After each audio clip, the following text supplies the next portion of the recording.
We're back with our seventh episode of the Utility Strategy Podcast, the first infrastructure podcast to shine a light on what we love to call utility strategy. As we all know, buried utilities pose an enormous risk to any infrastructure project and create extreme uncertainty amongst the different stakeholders. The thing is that with the right utility strategy, we're able to mitigate that risk and streamline our project, which is what our podcast is all about. Sharing and gaining all kinds of insights that will enable just that, helping project managers, utility coordinators, estimators, mappers, planners, designers, engineers, and any other stakeholders overcome the challenges of buried utilities in our right-of-way. To help us do just that, we have here with us today Dr. Doug Gransberg, who's going to talk to us about our industry's biggest problems and what we can do to solve them. So a bit about Dr. Gransberg. He's the president of Gransberg and Associates, a management consulting firm that specializes in structuring scope, cost, and schedule risk on complex infrastructure projects. His firm has worked on mega projects throughout the U.S., as well as Canada, Latin America, the Middle East, Europe, Australia, and more. He is a retired U.S. Army Corps of Engineers officer and an emeritus professor of construction engineering at the University of Oklahoma.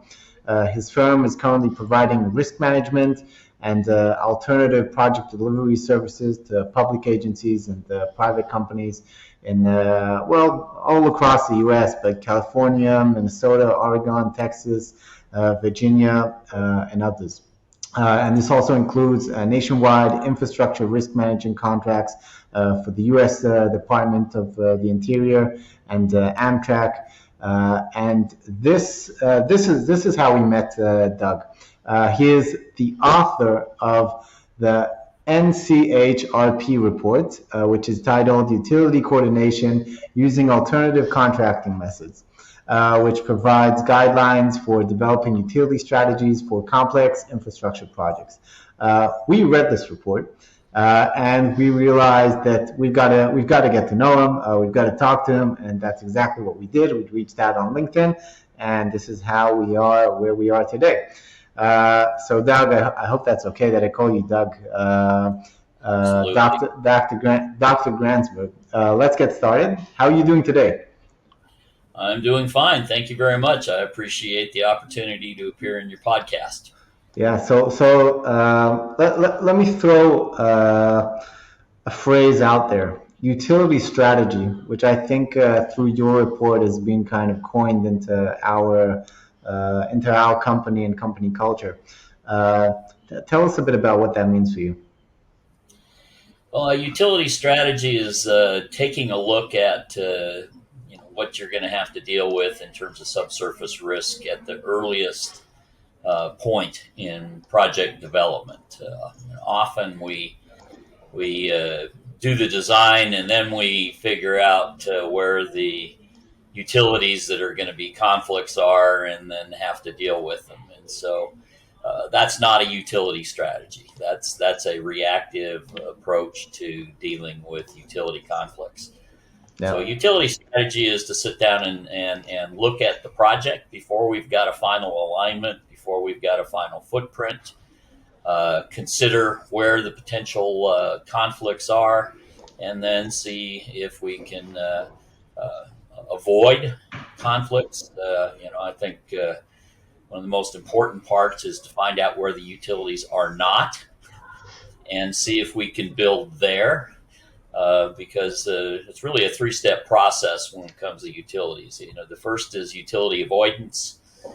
Second is utility protection if we have to build over a utility or around a utility. And last, and probably the least desirable, is utility relocation. And so really the sitting down, looking at the project footprint and assessing whether or not we can adjust the lowest cost strategy and rather than minimize the capital cost by making it run from point A to point B, maybe we can shift it a little bit, make it cost a little more, and avoid all the utility problems, and maximize our certainty of our schedule. Usually that's the major issue with utilities, is schedule risk, uh, by investing in a little bit more scope. Now, Doug, I'm going to ask you a question, and correct me if I'm wrong. The kick the can down the road method of let the other person deal with it, it is so prevalent, and the silos of the different construction budgets and engineering budgets are so prevalent. How do we actually climb that mountain of trying to get people to change? Like, what you've said has been speaking to me for the last 20 something years, which I've been in the industry here in North America. And it's just so hard to get people to actually realize, that the budgets are all the same in the end, but the silos which people put them in are what actually differentiates between actually getting something done correctly and getting something done incorrectly. And there's one other thing. I keep on hearing about utility accommodation in those different phrases as well. Protection, accommodation. What does that actually do to the project, or the project strategy of utility risk mitigation?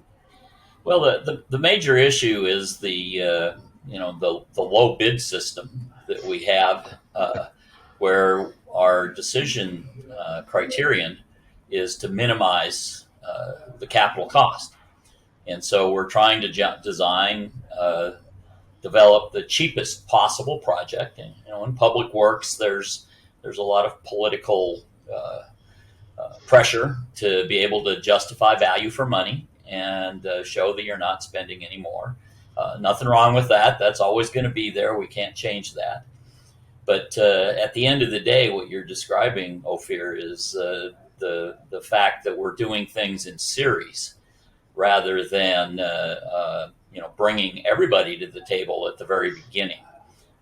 One of the projects, down in Australia and New Zealand, we do a lot of work. They use a contracting method called alliancing, where they literally bring the engineer and the contractor and the owner all together on day one, so that they become construction-centric rather than design-centric. Our current paradigm it's all over the world. It's not just in North America, but we seem to have all the lawyers in North America, and they drive a lot of our decisions. But the current thing is to design the cheapest project. So we focus on the design. So the low bid system is based on a design-centric approach, and we forget that we wouldn't be designing it if we didn't need to build it. And you can't get over a river on a set of construction documents. And so, getting that early contractor involvement, as well as other third-party involvements in terms of coming up with a very constructible project. And when you maximize constructability, you change your decision criterion from minimize cost to maximize cost certainty. In other words, what we're shooting for is no longer trying to get it as cheap as possible, but to bring the project in on time, on budget, to the level of quality that we can afford. And that's really what my company does. That is running around trying to address that mountain that you described, is getting people to do things together in a collaborative fashion early in the project, to where we can look at the utility risk and say, okay, well, what if we do this? What if we change this feature? What if we, don't try to build this kind of a foundation? Look for other alternatives, the accommodation of utilities, protecting them, so that and knowing you're going to protect them at the beginning, so that the plan comes together, and at the end of the day, nobody gets an award for finishing under budget or ahead of schedule. but everybody, the taxpayer or the corporate board of directors gets the project as planned, on schedule, on budget. I don't Doug, see anything wrong with that. it sounds like we have a bit of a culture problem in the industry, referring to what Ophir was saying before, that we're just kicking the can down the road. Like we're passing down the responsibilities. So how do we stop that? How do we put an end to this type of I don't want to be too blunt, but rogue attitude? So Yeah, well, I think we tend to work on complex projects, and the difference between complex projects and routine projects are, in complex projects there's an awful lot of risk that is outside the control of the project manager. In a routine project, it's cost, scope, and schedule, and the project manager pretty much controls a lot of that stuff. But the minute you reach a point where you have to wait for a utility company to move a water line or a major sewer line, now suddenly the project manager no longer controls the schedule, and the certainty of the schedule goes down. So to answer your question, perhaps, David, it's if we're going to change it, what we have to do is change our focus and focus on schedule, and an old military term of backward planning, as opposed to using critical path method, where we're forward planning, and then that allows us to kick the can down the road. If you have to kick the can backwards, it's not as easy. Yeah. So I'm really trying to get a sense here. So the alternative APD, alternative project delivery, or the new P3 models, or the P3 partnerships, or the design build, or the design build models. What do you see as that shining light? Or is it going to be a mixture of both? Is it going to be a combination? And the truth be known, from what I've been reading, the actual P3 projects actually cost a little more, but they're a lot less upfront, and that's why they're so popular right now. That the political structure is not showing the true cost of the project, but a reduced cost upfront, and then the long term that cost goes up. Is that something which we're looking at, or is that something which you believe can work, or? Yeah, well, first off, I don't believe any of the statistics that you see about project delivery methods, because you need to elaborate on a statement like that, Doug. well, one of the fundamental assumptions in probability and statistics, I'll put my professor hat on here, is that all the data points are identical. So how many P3 projects are identical? None. How many construction projects are identical? None.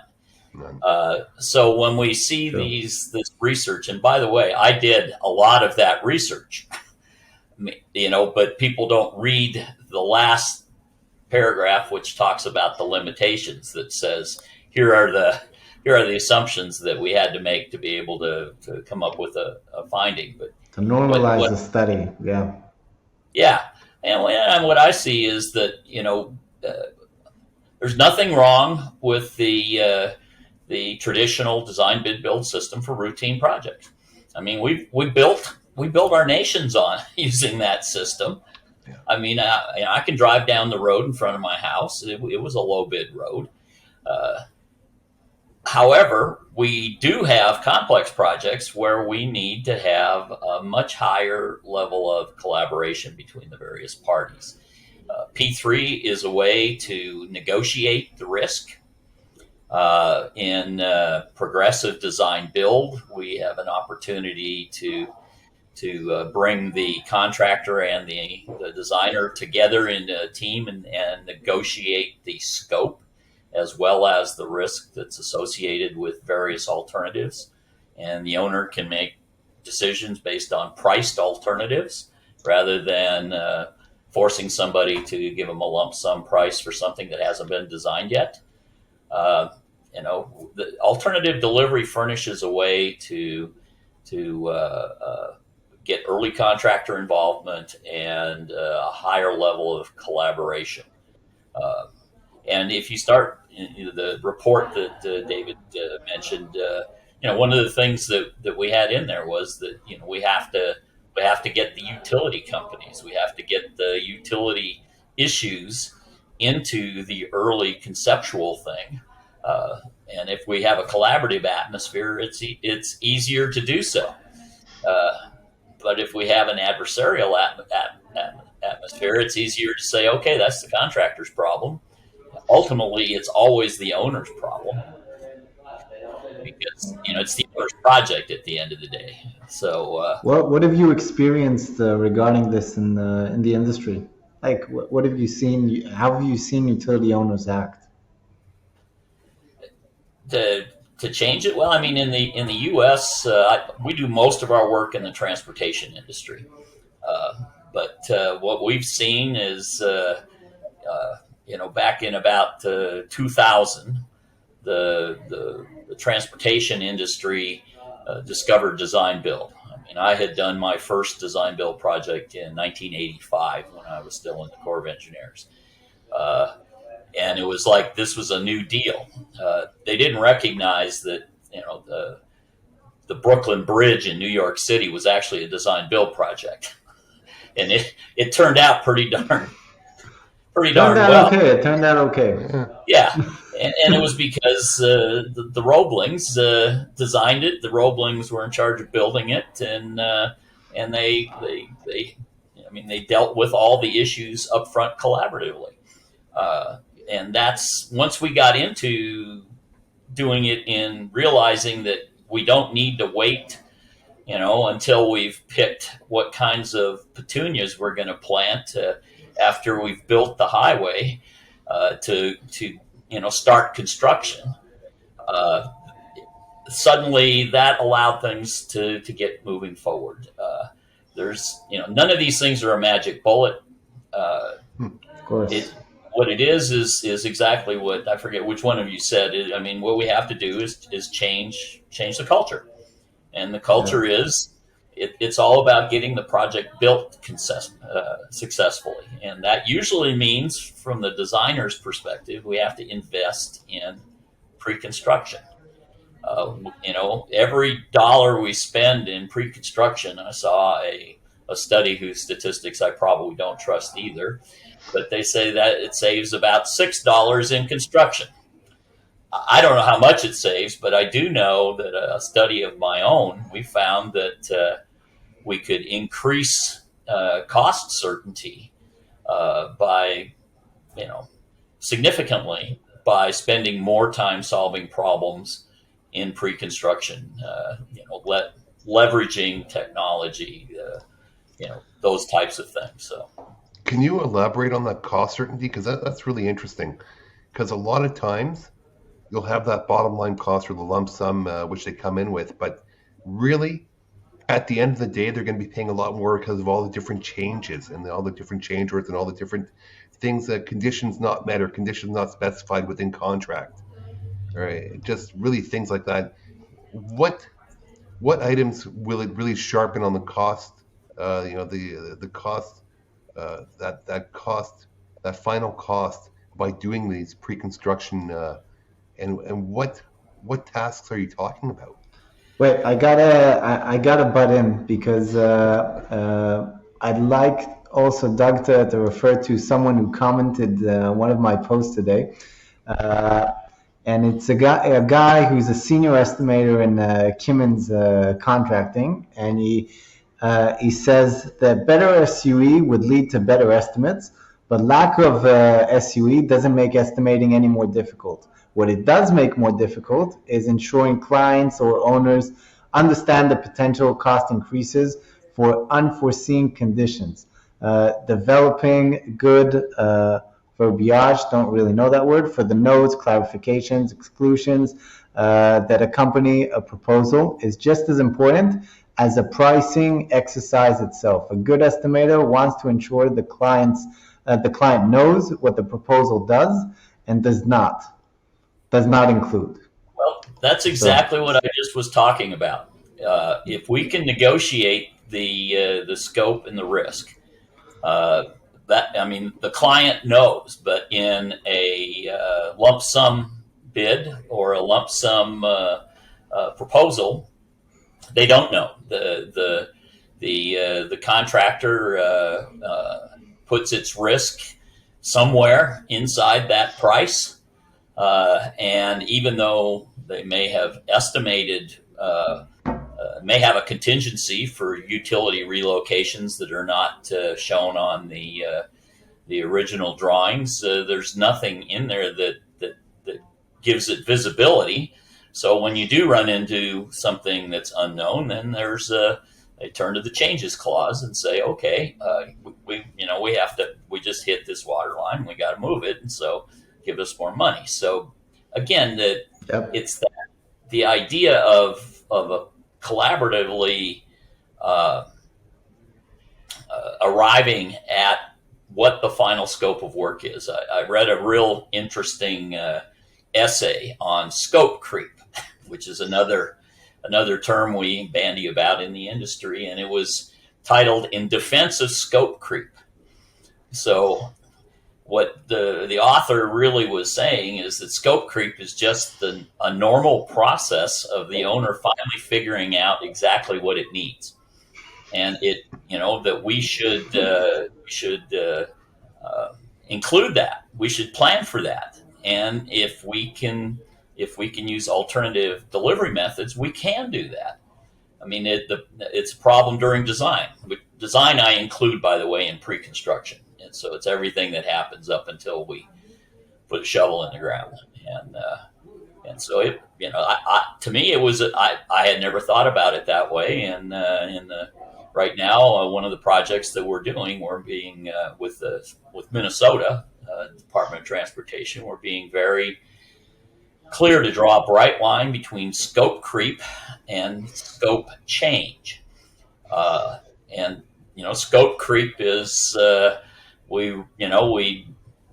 the size of the reinforcing steel has to increase because now that we've got the dead loads for what's going to be on the bridge deck, it's greater than what we originally designed. So we're going to have to go back and beef it up. And that's just normal part of the process. Where scope change is, we thought all we needed was to put a new deck on the bridge, but now we've realized, looking at it, that we have to replace the entire bridge. I mean, that's not scope creep. It's a new project and so that's part of that the certainty that Ophir was asking about. If you can negotiate what the final scope is, if you can get all the parties together and say, okay, here's where it is. This is what we really need. Rather than, well, as long as we're going to tear up the road, let's go ahead and do this too. Well, that's a scope change. Nothing wrong with that. The owner has to know it. The estimator, as your post indicated. I'll give you his name. His name Yeah. is Thomas Butler. Thomas Butler, you've got a shout out on the Utility Strategy podcast. I'll tag you in the comments. Yeah. I mean, what Thomas said there is key. We've been estimating without Sue for years, for decades. So it's still the same estimating process. But if you're able to know more about what's there, then that helps you refine the risk profile. And then you don't have to, what's a contingency? It should be the cost of the unknowns at the time of the estimate. And so the lower my contingency can be. One of the biggest things I find is the disconnect between procurement, the professionals, and the owner. And that's something that drives me crazy. Procurement puts out a cookie cutter document. This is the legal document which we're putting out. The engineers and the designers know what they need of it, and they go back to procurement saying, well, hang on a second, this doesn't really cover what we need. And the owner's coming back saying, well, how much is this going to cost me? And keep it in line. So I think that's that disconnect between the three of them, because a lot of times what I've seen, which really astounds me, is when procurement puts out a document and it's very, very rigid and it says thou shalt do X, Y, and Z. And you have questions that come back saying, well, wait a minute, X, Y, and Z do not fit this actual project. And they're saying, well, work it in the best you can. It's fine. Then when you actually have the project going forward, you go back to the owner saying, and the engineer and the designer saying, well, wait a minute, this is not going to work. And they come back to you saying, well, wait a minute, you're the professional, you're the one who bid the project, go do it anyways. So it's really a disconnect, which I find between those three entities, procurement, and of course the lawyers within procurement who are setting the tones and mitigating the risk for the owner, to the designer, to the owner, and trying to actually get a level playing field right through and through. So I'd like to know what your opinion is, especially with you have such strong opinions on how things should be done, and I really appreciate and I really enjoy it. And a couple comments you've told me in the last couple in our last few conversations have been very interesting. And I started looking into a couple of your different comments saying, let's not do the standard, but let's look at another approach and look at where the utilities are not versus where they are, as an example. So, Doug? Yeah, well, the procurement's part of pre-construction. And one of the things, we also do estimates for our clients. That's one of our things. And one of the things I estimate is the cost of the boilerplate that's in the contract. So it's really quantifying the risk profile that's portrayed by the procurement's documents. So if it's got a clause in there that says that the contractor is responsible for all unforeseen conditions, well, okay. If the contractor wants to bid the project anyway, then we have to put money in there that says that, he's going to have to pay for the risks. Now, interestingly enough, I also did a report that was developed the guidelines for geotechnical risk management and design build projects. So in other words, how do you manage risk when you haven't done any of the geotechnical studies and you have to give them a lump sum price up front? One of my co-authors is one of the top construction lawyers here in the U.S., and Mike took a look at all the case law and actually found out that these clauses, these exculpatory clauses, like the one I just described, are generally not enforceable in court. All they do is enrich the legal folks. Make them feel better. Yeah, I mean, it looks like you're protecting, but they don't realize what the cost is. You literally pay twice. One during the bid, say, okay, this is what they're going to say, and then secondly, after the courts decide. I interviewed a contractor as part of this project, and one of the things he mentioned that I thought was really insightful is the real risk to the contractor of utilities and subsurface conditions is not the actual cost of fixing it. It's whether or not they have to sue the owner to get paid after they fix it. And believe me, contractors they got the best estimators in the industry. And they know what these risks are, and they price these risks. So if we can all get together and talk about these things and price the risks in advance, and maybe allocate the risks to the party that can best manage it, we'll end up with much higher cost and schedule certainty. Because if you look at a contractor's perspective, on a project, everybody is going to be bidding the same amount of materials. And they're all probably going to buy it from the same place at the lowest cost. So that's not a competitive part of that bid. Everybody has to pay whatever the prevailing wages are, union scales, those kind of things. So there's no competition there. we're all building the same projects, so it's pretty much the same set of equipment. And really, the only difference is, do you own that? Do you own it, or do you have to rent it? So there's not much there. So really, the competition is in the markups and how much the profit. What's the contractor's indirect and overhead rate? If you're working out of your garage, then you got a low one. If you're a major company, you've got a high one. And then your contingency, the risk. Well, we're probably not. There's no way we can control in the way we deliver a project the profit and overhead. That's a business decision that's being made by the winner. But we sure can control the risk.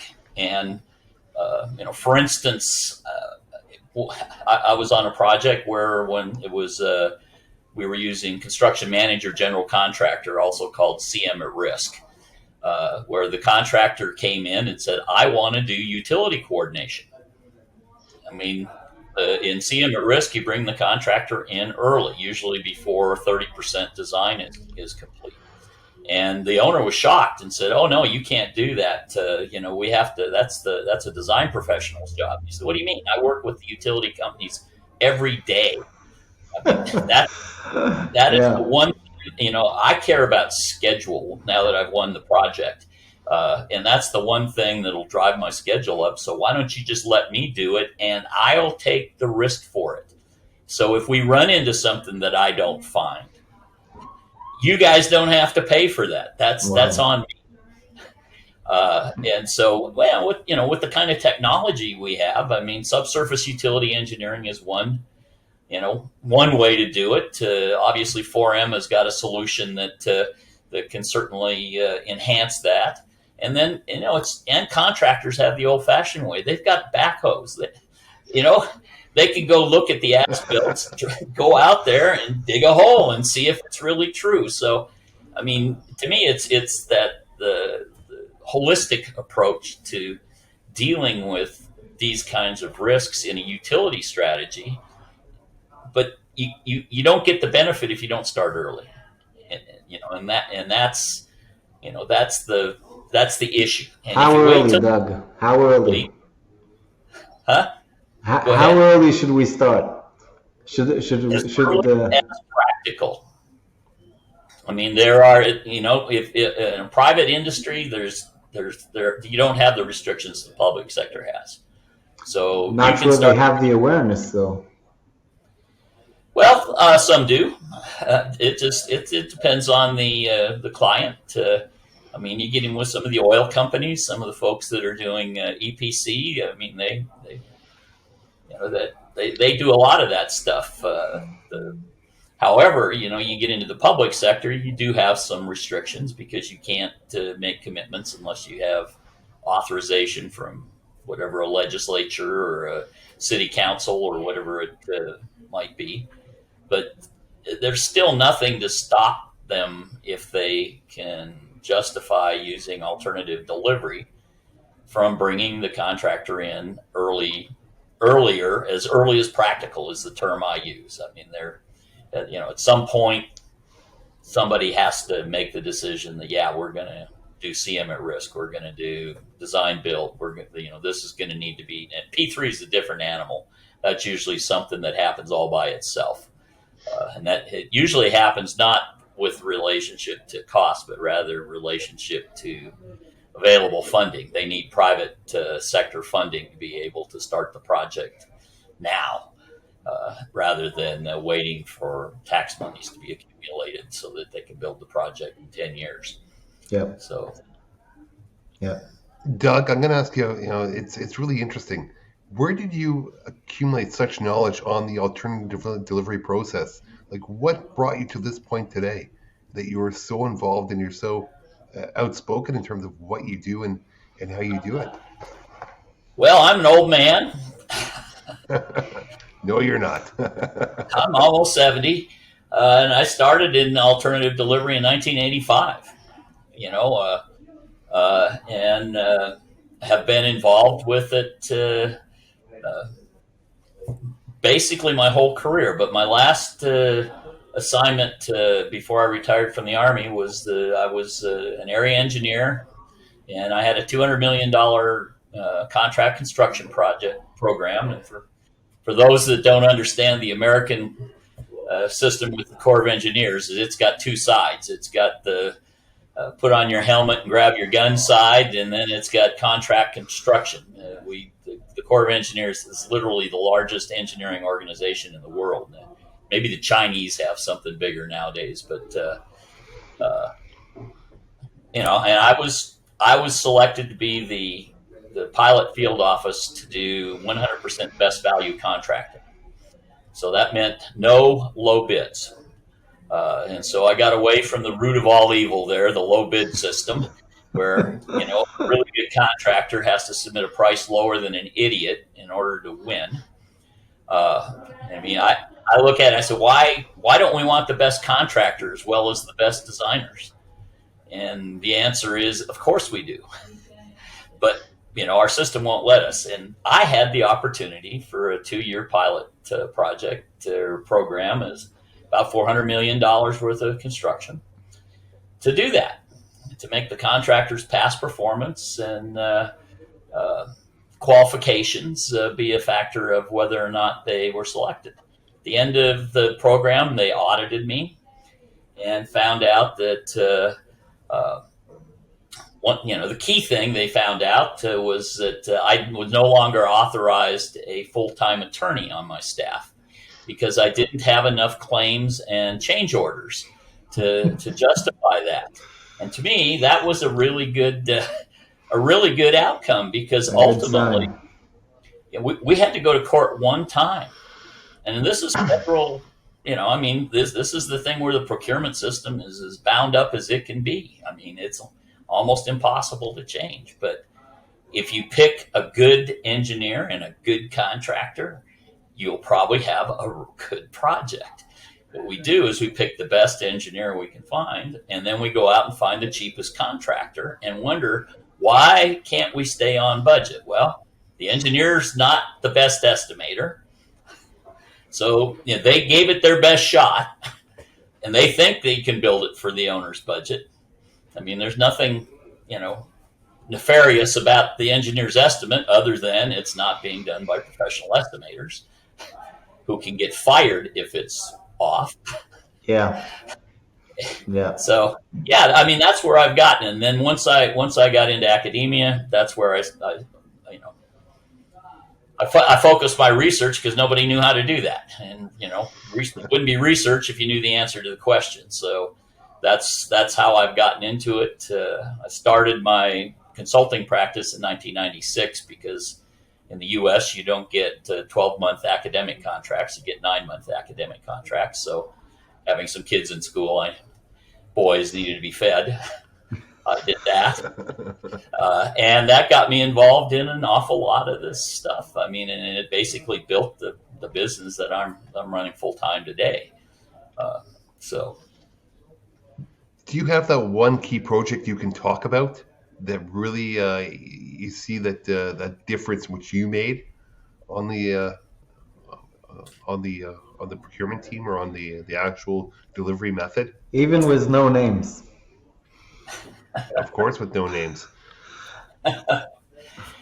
It's hard to pick one.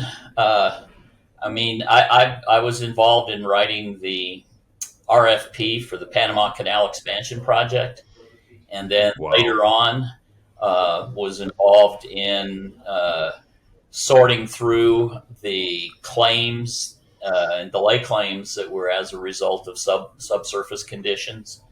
I'm not sure. I'm not sure that I could claim any credit. I really just added structure to the thought process. Some of the projects we're involved in directly right now, one in Georgia where, an example of investing in pre-construction was we made the decision to not do any geotechnical investigation for a large number of bridges. They were small bridges, and just make the design decision to found them on rock. And it saved 2 years in the in the pre-construction process. So, rather than dinking around with spending a whole bunch of money trying to build the cheapest foundation, we just said the best foundation is one that never settles. So let's just invest in that right now. We increased cost certainty, we increased schedule certainty, and then we were able to focus the pre-construction period on the things that were really risky, and eliminate that one altogether. So, Do you see people actually turning around and changing the way they're thinking, especially with the stimulus, the infrastructure stimulus spending, which is going to be happening the next few years? Or do you see a status quo right now? people are being forced to change. We just recently signed a contract with Amtrak, which is the National Railroad Corporation. They expect to get an enormous amount of money over the next decade, to bring passenger service back up in the United States. And their director of capital programs, and one of the senior top management folks have basically come to the conclusion that they can't spend the money if they don't change the way they do business. Wow. That they wait for the design to be complete before That's they a start. hell of a saying. Yeah, and it's the same way across the U.S. The Department of Interior work that we're doing. We've structured some contracts, procurement things, that are never been done before by a federal agency. We are literally setting up on-call design build contracts to build things from Guam to Puerto Rico, where the assets are already in place, where we can have the contractor and the designer and the owner collaborate at the earliest possible stage. Literally before they've even looked at environmental issues and stuff, so the contractor can contribute there. So, Now, what you're talking about is a lot of public projects. How about the private entities, like the gas companies, or even better, the telecoms right now, who are investing billions of dollars for their fiber overlays sure. right through North America? How do we get it into their hands as well, of that collaboration process? Well, we work for a utility company in California. It's a water one, and we've basically have them. They've gone to using what is called progressive design build, which is, again, it's the same thing. It's a water company that furnishes water in Orange County, the LA area, San Jose, a lot of rapidly growing things. They are a utility, but their biggest problem is all the other utilities. But as far as getting it to them, it's a matter of awareness. It's a matter of, when you change your paradigm, and I hate that word because it's become so cliche. When you change your culture, you have to have a reason.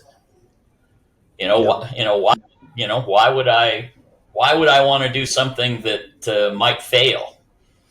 And then people would criticize me. When I can do something I know is going to fail, but I can blame the system. It's the old saying goes, nobody got fired for hiring Intel, right? Or IBM, yeah, or whatever it is. Yeah, there's something like that. yeah, exactly. So, Amtrak, they are going to be doing something new. We're working with the Washington Metro Transit Authority, subway in the capital. They're doing their first construction manager general contractor project on a tunnel that's very complex. Why? Well, they have to have it done really fast, and it's an easy thing to design. The problem is it's going to be hard to construct because they can't stop the trains running in Washington, D.C. And so construction centricity, if you look at it not from a standpoint of procurement, not from a standpoint of design, but that procurement and design have to support the construction project. It's not this serial thing. that's where it has to be. And so if you're a telecom and you're putting out broadband all over, rural South Dakota, because now there's money available to do something like that, or there's demand. Okay, how much resource do we have? We've got a fixed set of resources to get this thing done. Uh, how are we going to get it done in time? How much, how long is the stimulus funding going to be available? I did a quick calculation for one of the states, and I don't think they can spend the amount of money they think they've got coming. There's not enough contractors. It's not necessarily in-house resources. They're going to be competing with every other state in the United States for qualified contractors. We can't get enough materials these days thanks to the COVID supply chain interruption. Those are all risks. That means prices are going to go up for infrastructure. Well, and that means that if we can avoid utilities, we don't need to buy new pipe. Is it easier for us to get more asphalt, or by making the road a little bit longer? It's a very interrelated thing, and we're really at an interesting point in the global construction market right now. We're going to have these reasons to change. Some are not going to, they just won't.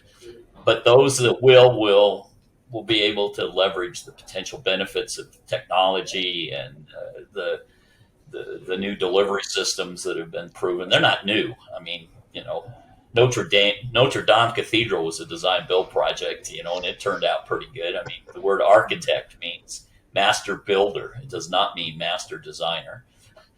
So, Hang on, didn't the Notre Dame Cathedral burn down last year? Yeah, but after how many years?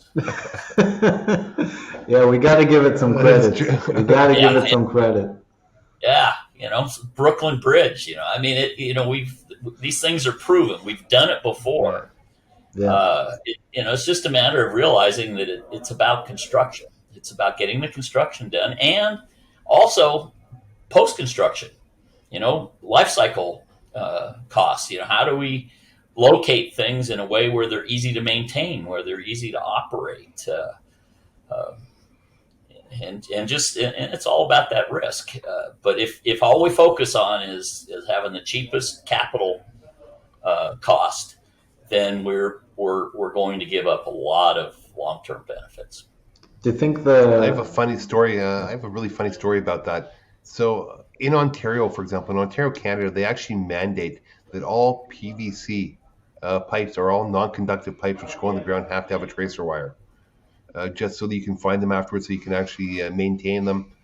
And I go to other jurisdictions, and it's just not there. Yeah, it's absolutely amazing. And they're saying, no, it's going to add cost. But just the fact that you know where it is and you can maintain it and find your asset is worth 10 times more than that that dollar a meter which you're saving up front, or whatever it is, or 30 cents a foot, or whatever it may be. Yeah. So it's really incredible the lack of forward vision and that finite cost of what's it going to cost me right now, what's it going to do for my tax base, and what's it going to do for my my political aspirations of the projects I promised I'd deliver over the years. So. Well, it gets down to a business case. You've got to make that business case, some places aren't going to do it. They're not going to change. End of story. I live in a state where that's in Oklahoma, where we're pretty conservative when it comes to our construction.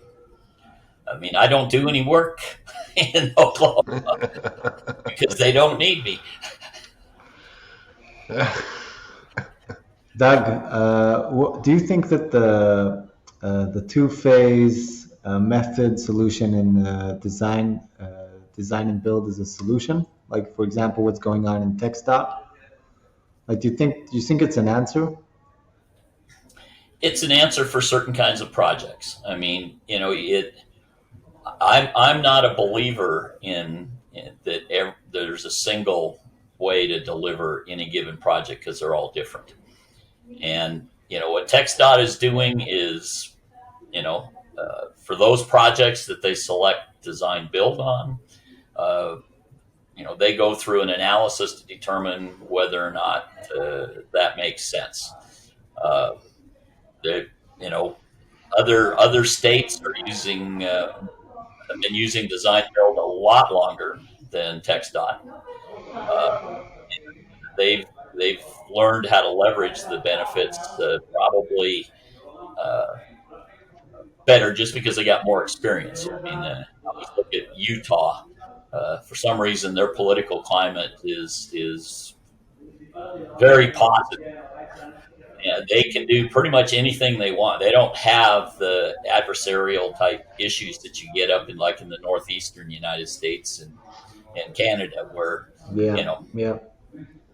But I mean, they had. I'll give you an example. They had a project where they literally it was a CMGC project, 600 million, I think, 400 million, something like that, where the contractor weighed in early on and said, if we can move the road over 8 feet, we can save this much money, and we're talking $100 million or more, because there's this huge natural gas supply line that Wow. if we start getting close to it, we're going to have to really slow down production.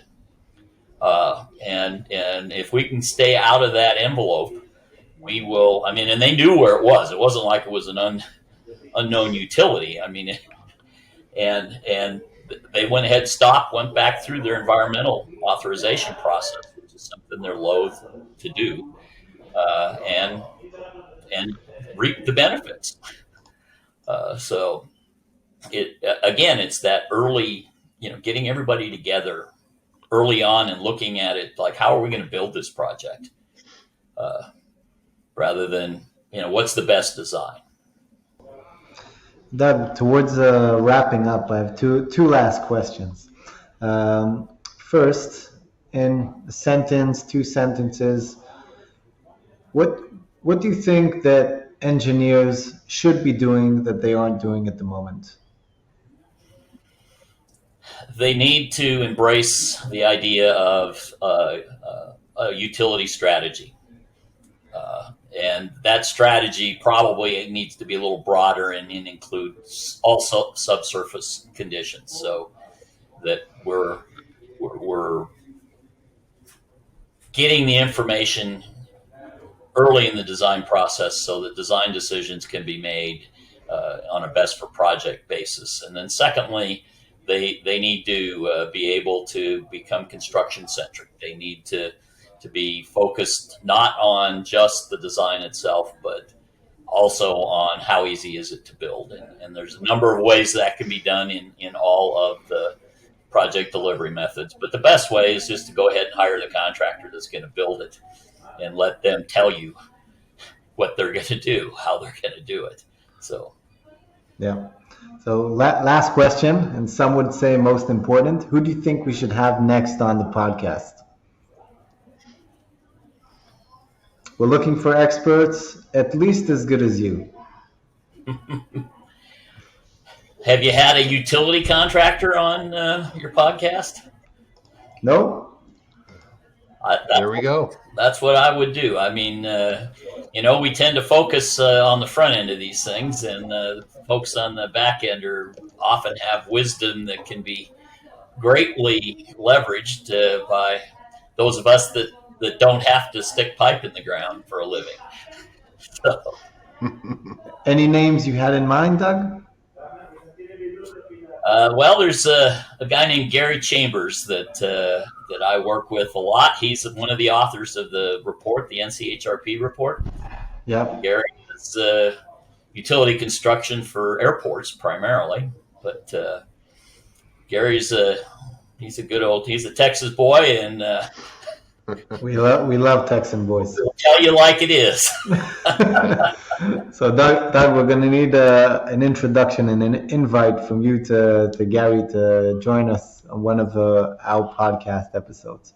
Yeah, I'm sure he may or may not do it. It's hard to say with Gary. Yeah, well, he'll tell us straight to our face, so we're Yes, he fine will. with that. Yeah. Anyway, Doug, this has been a pleasure. Lots of value, lots of key insights that our listeners and the industry should pay attention to. Obviously, we'll be putting this up on all our channels on LinkedIn, YouTube, website, and so on, so everyone can get access to and pick your brain from remote. So yeah. So thanks for joining us. Well, thank you very much for having me. I appreciate it. And you know what? Happy New Year! And Happy New Year. It is. It's going to be. It's the 28th today, I believe. Yep. We have a couple more days till the New Year. Everyone really keep safe and enjoy yourselves, and take it easy on the first. You don't have to have that third or fourth drink. Moderation is the key. Depends. And enjoying yourself. Exactly. Don't do anything that will embarrass your family or your company. Exactly. It's funny. I just heard a podcast which David did yesterday on a couple of months ago on a military thing, and he talked about that one common thing right across all militaries is that pre-leave safety briefing. Yeah. And I felt like I just did that as well. So my apologies to everyone, but really enjoy yourselves, and we're really looking forward to dealing and discussing with all these different issues in the Utility Strategy podcast going forward. So Absolutely. Thank you. Well, thank you again.